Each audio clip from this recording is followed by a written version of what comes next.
우리 하나님의 말씀을 보겠습니다. 하나님의 말씀 빌립보서 1장 6절. 빌립보서 1장 6절. 우리 한 목소리로 함께 봉독하겠습니다. 너희 안에서 착한 일을 시작하신 이가 그리스도 예수의 날까지 이루실 줄을 우리는 확신하노라. 아멘.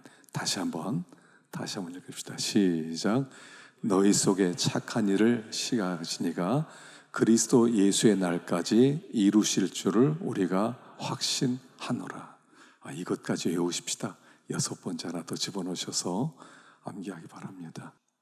오후 시간에는 참 졸리실 텐데 제가 은퇴한 후에 그 나일스 널싱홈에서 설교 사역을 하고 있어요.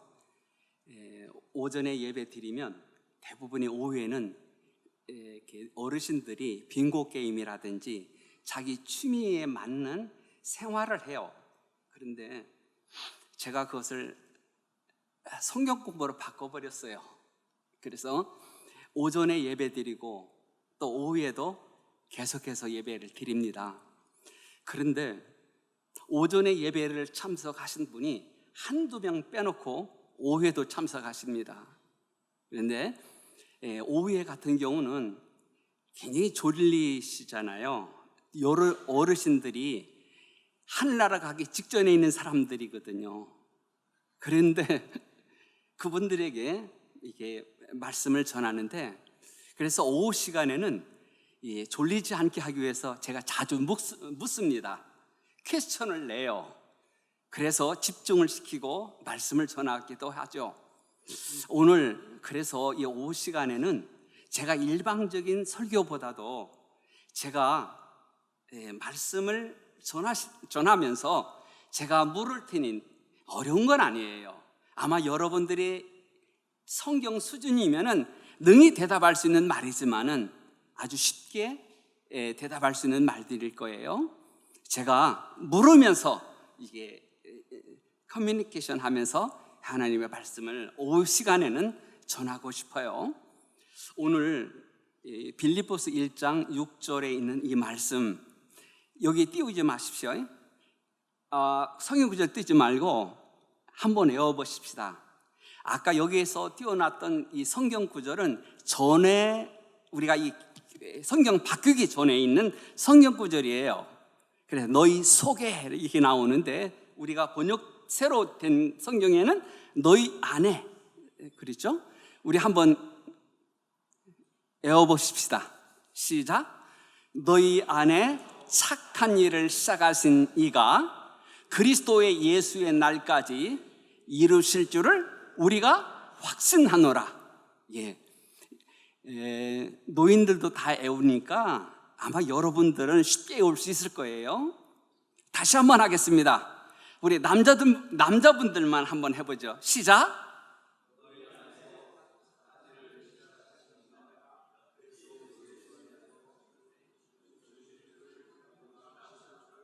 근데 이상하게 들립니다.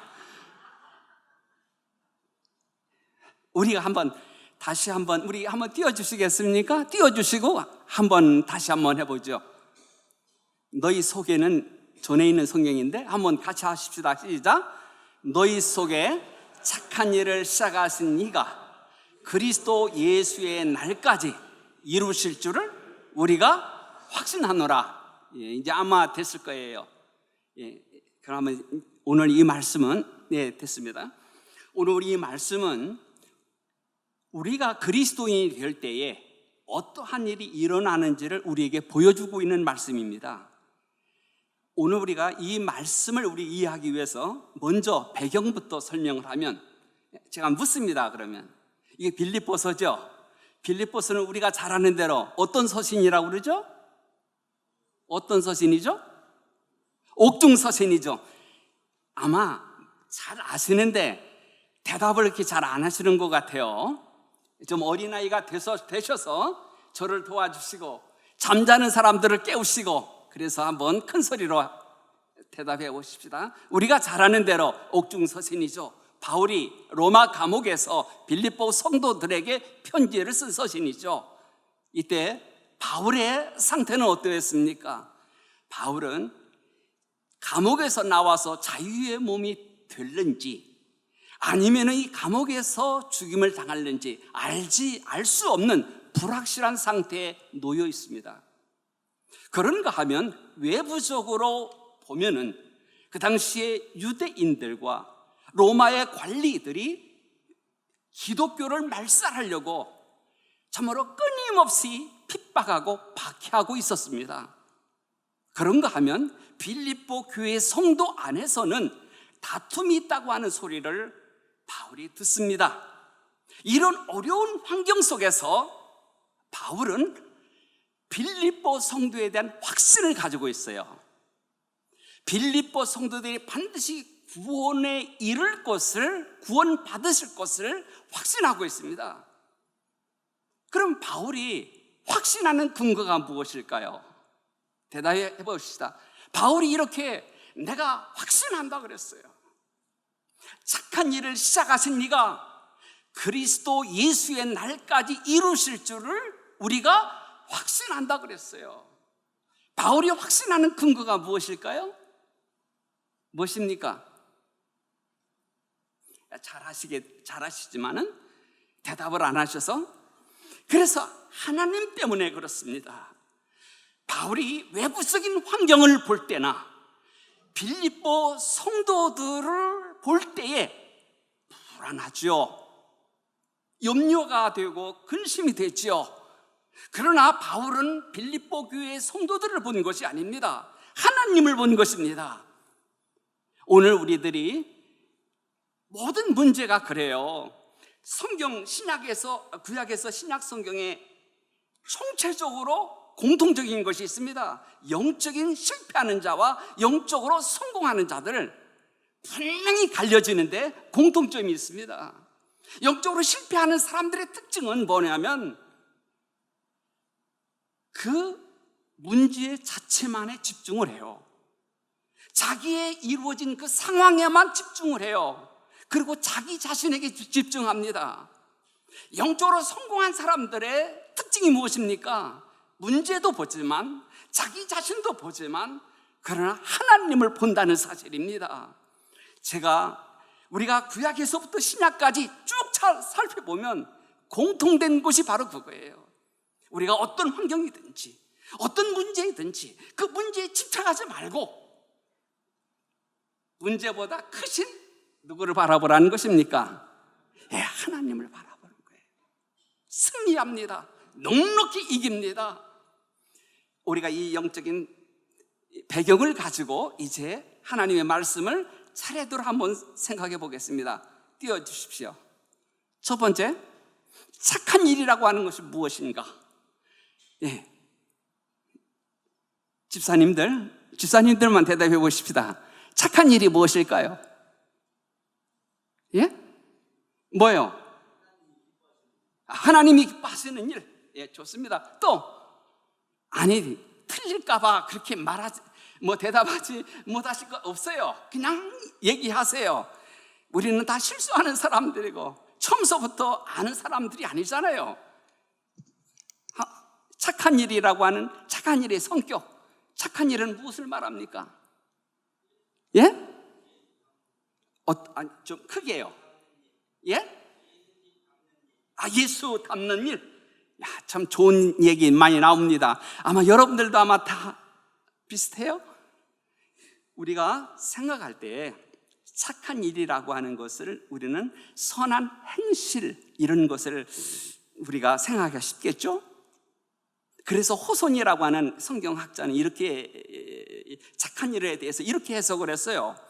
빌립보 성도들이 바울의 복음 전도를 위해서 물질적으로 후원하는 것, 정말 그럴까요? 이 착한 일의 성격을 이해하는 데 도움이 되는 단어가 있습니다. 그것은 너희 아내라고 하는 것이에요. 영어 성경에 in you, 우리 전에 있었던 우리 성경에는 뭐냐면 너희 속에라고 그랬죠. 그렇죠? 너희 가운데가 아닙니다. 너희들 중에가 아니고 너희 안에라고 그랬어요. 그러면 우리 아내라고 하는 것은 무엇을 말할까요? 어떤 것을 말할까요? 사람들의 영혼을 말하죠. 그렇기 때문에 착한 일이라고 하는 것은 영혼이 구원받는 것을 말하겠죠. 하나님으로부터 다시 태어나는 것, 거듭남을 말하겠죠. 착한 일이라고 하는 것은 너희 안에 착한 일, 그것은 뭐냐면 사람들 영혼이 구원받는 것, 죄와 사망으로부터 구원되는 것, 죽었던 영혼이 다시 살아나는 것, 거듭나는 것을 말하겠죠. 선한 행실을 말하는 것이 아니고 사람들의 영혼이 구원받는 것. 그러므로 이 말씀을 보면은 한 개인이 그리스도인이 될 때에 어떠한 일이 벌어지는가? 우리 안에 착한 일이 시작된다는 사실이에요. 그럼 두 번째, 착한 일을 시작하시는 이가 누구십니까? 빌립보 교인들은 구원을 받았어요. 거듭났지 않습니까? 어떻게 해서 그럼 그들이 구원받았습니까? 어떻게 해서 그들이 거듭났습니까? 이것을 아는 것은 대단히 중요합니다. 왜 그렇습니까? 우리의 구원이 어디로부터 온 것인가를 확실히 알 수 있기 때문에 그런 거죠. 빌립보 교회는 구원받았어요. 그들은 거듭났어요. 이 착한 일을 시작하신 이가 누구십니까? 누구예요? 바울이 빌립보 교회를 개척했으니 바울입니까? 바울이 전하는 복음을 그들은 믿어서 구원받았어요. 그러면 빌립보 교인들입니까? 바울은 누구라고 말합니까? 하나님이라고 말씀하십니다. 너희 안에 착한 일을 시작하시니 하나님이라는 것이에요. 그러므로 우리가 구원은 누구로부터 시작되는 것입니까? 하나님으로부터 시작된다는 사실이에요.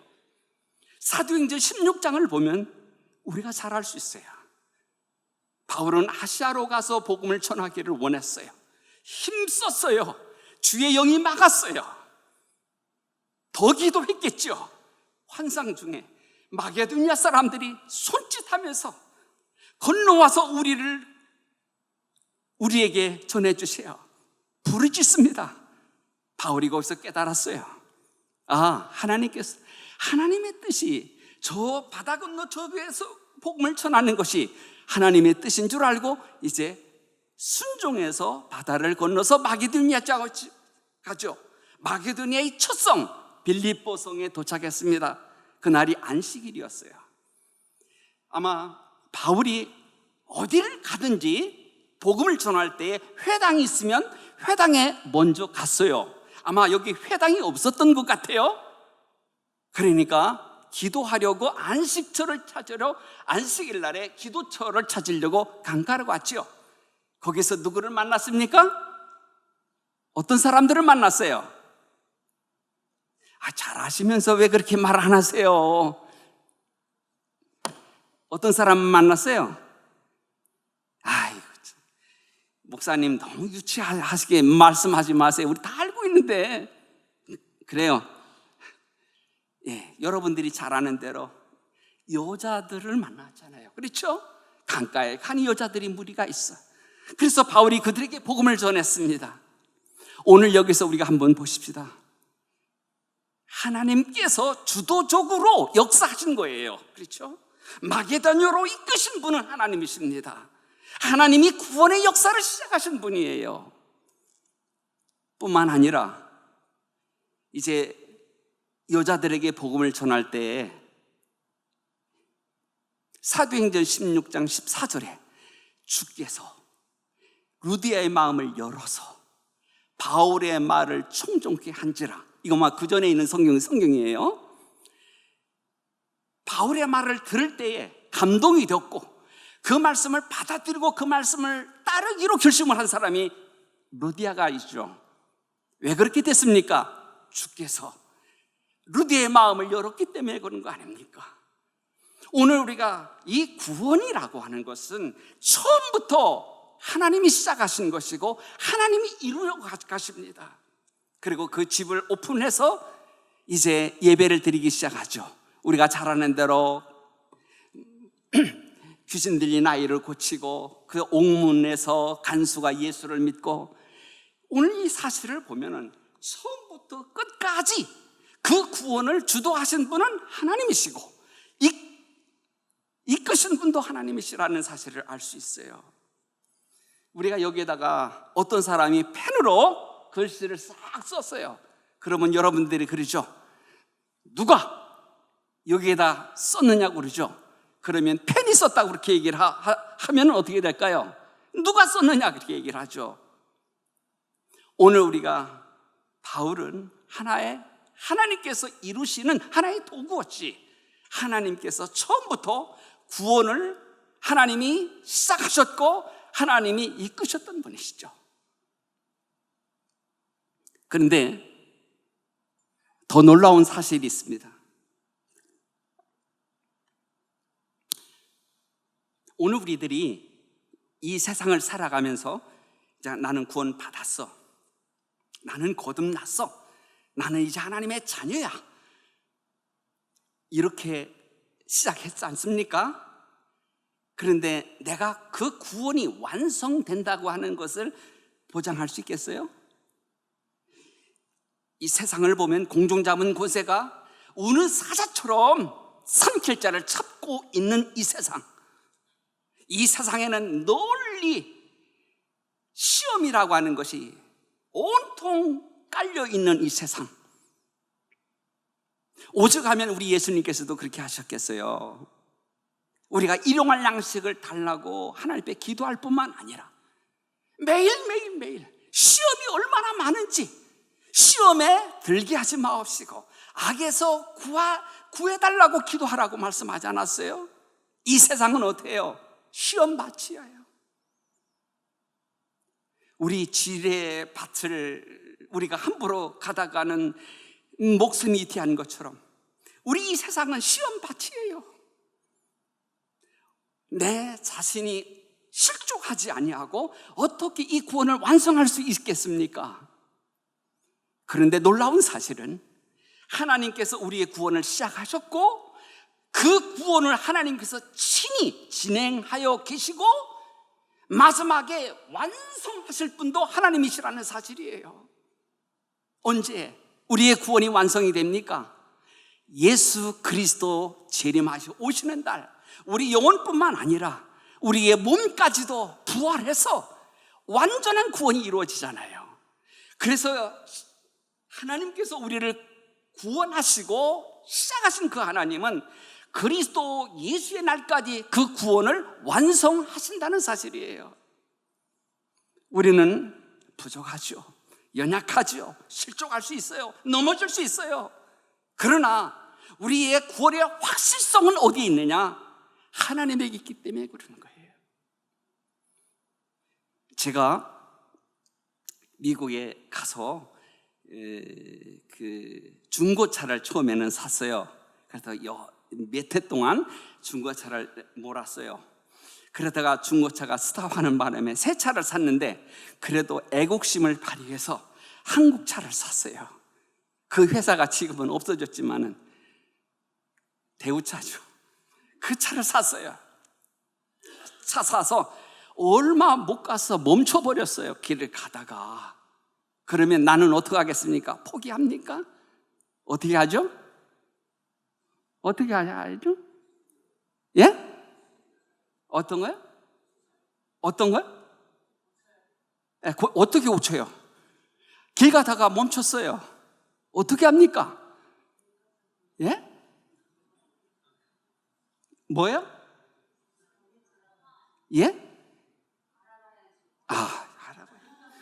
견인차를 부르잖아요. 견인차로 끌고 가지 않습니까? 그렇죠? 이것이 바로 뭐냐면 성도의 견인이라는 거예요. 우리 신학적인 용어로 하나님께서 우리를 구원하시고 그것을 계속해서 진행하시고 완성하실 때까지 그것을 성도의 견인이라고 이렇게 하죠. 하나님은 우리의 구원을 시작하셨어요. 하나님은 우리의 구원을 시작하시고 완성하시는 분이세요. 중도에 포기하시는 분이 아니십니다. 중도에 내버려 두시는 분이 아니십니다. 하나님은 끝까지 우리를 붙들고 구원이 완성될 때까지 하나님이 책임지시고 하나님이 인도하십니다. 여러분들, 그러니까 우리가 구원받았다고 하는 그 사실은, 내가 한번 거듭났다, 중생했다고 하는 사실은 구원이 어떻게 된 거예요? 보장이 된 것이죠. 구원의 확실성인 거예요. 우리 성경 구절 한번 띄워주시겠습니까? 요한복음 10장 28, 29절 한번 같이 읽어보겠습니다.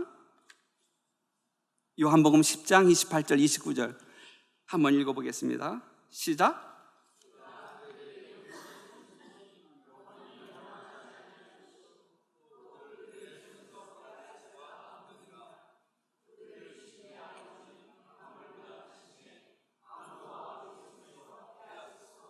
네, 로마서 8장 31절에서 39절 한번 읽어보십시다.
예, 아멘.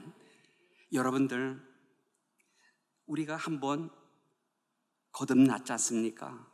우리가 어떤 경우를 만나든지 어떤 문제를 만나든지 간에 우리는 잃어버릴 수 없다는 사실이에요. 왜 그렇습니까? 하나님이시기 때문에 그래요.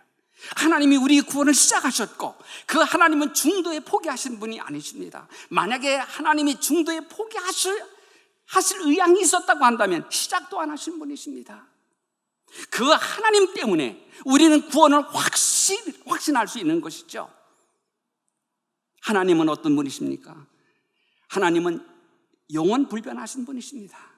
하나님은 신실하신 분이십니다. 하나님은 거룩하시고 의로우신 분이십니다. 하나님은 부르심에 후회함이 없으신 분이십니다. 그렇기 때문에 우리가 한번 구원받은 성도는 하나님이 시작하셨기 때문에 하나님께서 그 구원을, 착한 일을 그리스도 예수의 날까지 확실하게 하나님께서 이루실 것을 우리가 확신하는 것입니다. 왜 그래요? 하나님의 성품 때문에 그런 거예요. 그러면은 하나님께서는 어떻게 우리의 착한 일을 시작하시고 그 구원을 완성해 나가실까? 하나님은 어떻게 우리 가운데서 일을 하실까? 그 키워드는 우리 안에라고 하는 말이에요. 우리 안에서 하나님께서 일하시기 때문에 그래요. 오늘 우리가 처음에 구속의 은혜를 받아서 하나님께 내 몸과 마음을 들여서 주님을 일평생 동안 섬기고 하나님을 사랑하면서 살겠노라고 작정했지만은 신앙생활을 오래 하다 보면은 하나님과 나 사이에 더러운 찌꺼기가 끼어지죠. 그래서 은혜의 샘물을 막아버립니다. 그래서 웬만한 설교를 들어도 이제는 감동이 되질 않아요. 하나님의 말씀을 듣지만은 그전처럼 하나님의 말씀이 달고 꿀송이처럼 단 그런 맛을 잃어버려요. 하나님께서는 어떻게 하실까요? 그대로 내버려 두시지 않습니다. 하나님은 어느 날 참으로 진리의 밝은 빛을 내 마음속에 비춰주셔서 내 속에 있는 하나님 앞에 합당하지 못한 불의한 것을 보게 하십니다. 내 영혼이 얼마만큼 하나님과 멀어졌는지를 보게 하십니다. 그리고 애통하게 하시죠. 회개의 눈물로 그 쓰레기들을 치워버리십니다. 하나님이 하시죠. 저는 때때로 설교를 하고 말씀을 전하고 난 다음에 참 얼마나 많이 월요일 날 돼서 그 말씀을 내 자신이 불순종하는 것을 봐요. 그러면서 왜 이렇게 나는 악한가? 나는 왜 이렇게 되지 못했는가? 내 속에 있는 죄의 세력이 얼마나 강한가를 하나님이 보게 하세요. 자주 넘어지는 그 모습을 보면서 나는 머리서부터 발끝까지 성한 데가 없구나. 참으로 나는 되지 못했구나. 내 자신을 볼 수 있도록 하나님은 만드시더라고요. 그리고 오면서 나를 겸손하게 만들어요. 나는 이제는 하나님의 은혜가 없이는 주의 손에 붙들리지 아니하고서는 나는 살 수가 없습니다. 나만 그런가요? 하나님께서 우리 안에서 역사하셔서 우리로 하여금 우리 자신 안에 하나님 앞에 합당하지 요소들을 보게 하시고 불순종하는 모습을 보하시고 죄악을 보게 하시고 그 쓰레기 두무리들을 보게 하셔서 하나님께로부터 돌이키게 하십니다. 우리 바울을 한번 보실까요? 바울은 젊었을 때 이렇게 말을 합니다. 사도들 중에 나는 지극히 작은 자다. 고린도전서 15장에 나오죠. 그가 나이가 좀 들었습니다. 그때 그는 이렇게 말을 합니다. 나는 모든 성도 중에 지극히 작은 자다. 에베소서 3장에 나오죠. 그가 죽기 전에 나이가 많아서 죽음을 얼마 앞둔 그 입장에서 그는 이렇게 고백을 하죠. 나는 죄인 중에 괴수라. 나는 죄인 중에 괴수였다가 아니라 지금 현재가 나는 죄인 중에 괴수라 그렇게 합니다. 자기 자신을 보게 하시고 그래서 겸손케 하시고 나가 나 된 것은 하나님의 은혜라고 하는 사실을 너무너무 깊이 깨달았던 것이죠. 하나님이 우리 가운데서 어떻게 역사하십니까? 때로는 우리가 구속의 사랑을 저버리고 어긋난 딴 길로 걸어갈 때 우리 안에 하나님이 어떻게 하시려 하십니까? 불안한 감을 우리 마음속에 넣어주셨어요. 내가 이 길로 가면 나는 망하지. 그러면서 그 길에서 돌이키도록 하나님이 만드시기도 하시고 때로는 예기치 않게 하나님께서 은혜를 풍성히 부어주셨어요. 세상에 부럽지 않도록 하나님께서 만드심으로 죄악에서 떠나게 만드시죠. 마치 안심 스테이크를 배불리 먹고 난 다음에 그리고 레스토랑에서 나오고서 지나가는 사람들의 비스킷을 보고서 부러워하지 않는 것처럼 하나님께서 우리에게 은혜를 풍성히 주어서 세상에 부러워하지 않도록 하나님이 만드시기도 하시죠. 뿐만 아니라 하나님은 우리 안에서 에베소서 2장 13절 한번 띄워주시겠습니까? 하나님을 갈망하는 마음을 하나님이 일으키시기도 하십니다. 한번 같이 읽어봅시다. 시작. 죄송합니다. 빌립보서 2장 13절입니다. 빌립보서 2장 13절.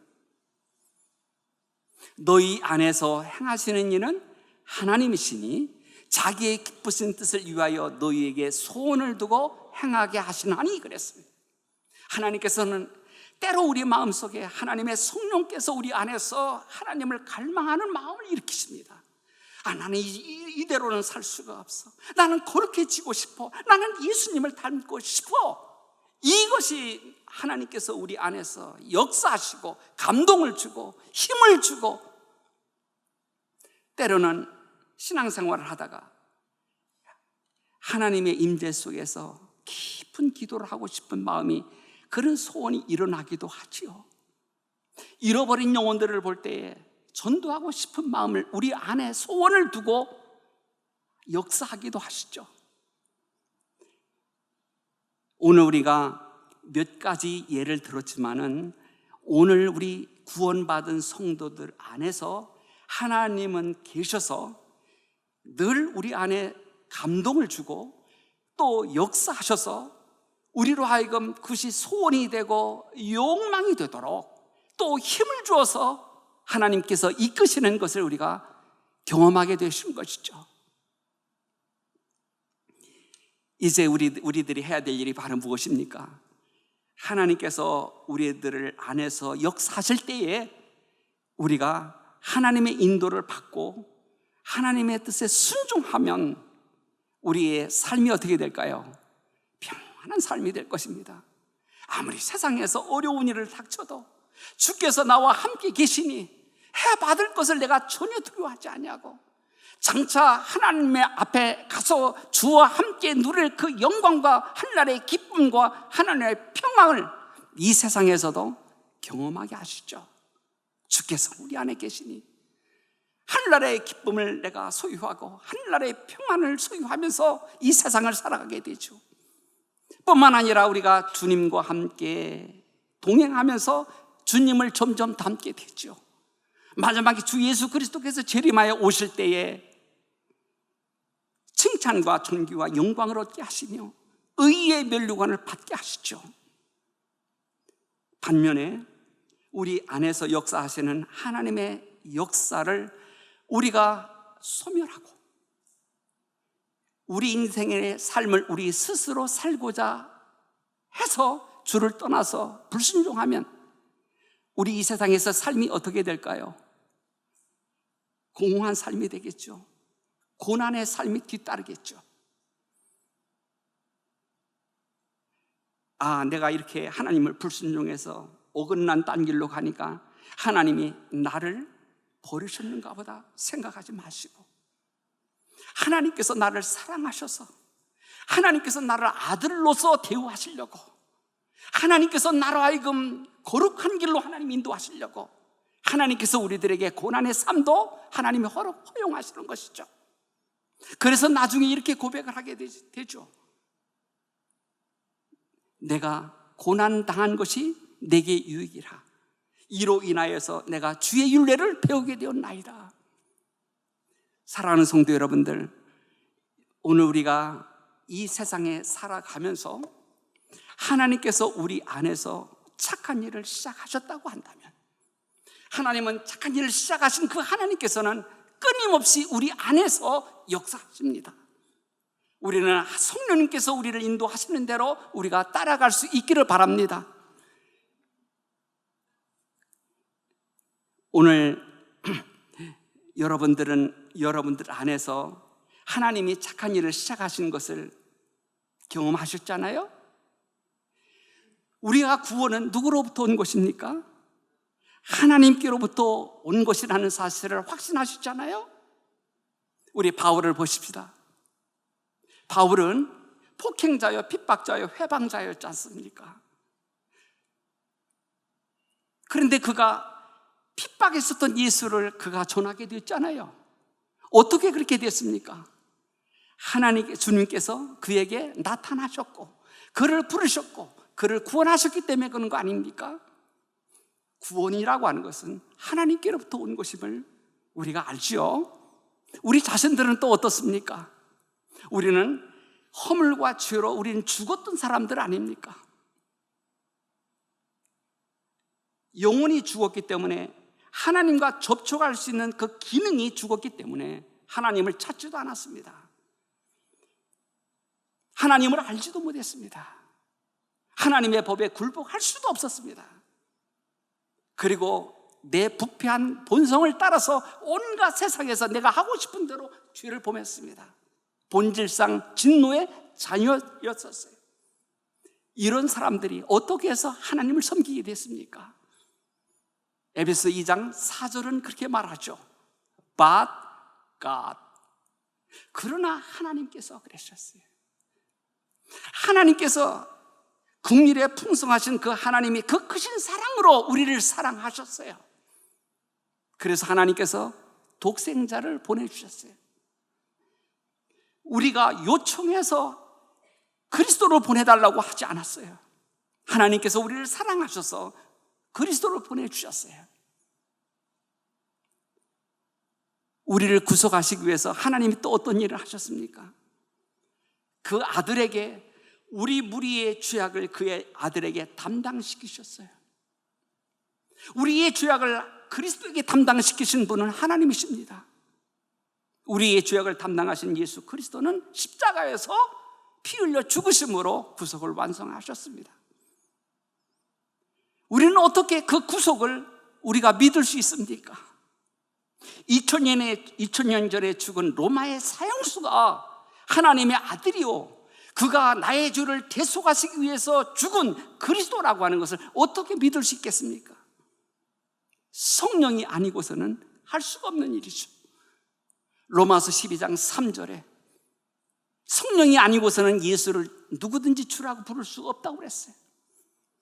그러므로 우리가 구원받은 것은 성부 하나님, 성자 하나님, 성령 하나님의 은혜로 우리는 구원받은 것입니다. 하나님께서 우리의 구원을 시작하셨어요. 그러므로 하나님께서 시작하신 것, 하나님께서는 끝까지 예수 그리스도의 날까지 이루실 것을 우리는 확신하는 것입니다. 지금도 우리는 실패할 수 있습니다. 우리는 믿음이 연약해질 수 있습니다. 우리는 넘어질 수 있습니다. 우리는 세상의 여러 가지 환경 속에서 우리는 죄를 범할 수도 있습니다. 그러나 하나님은 절대로 우리를 포기하지 않는다는 사실입니다.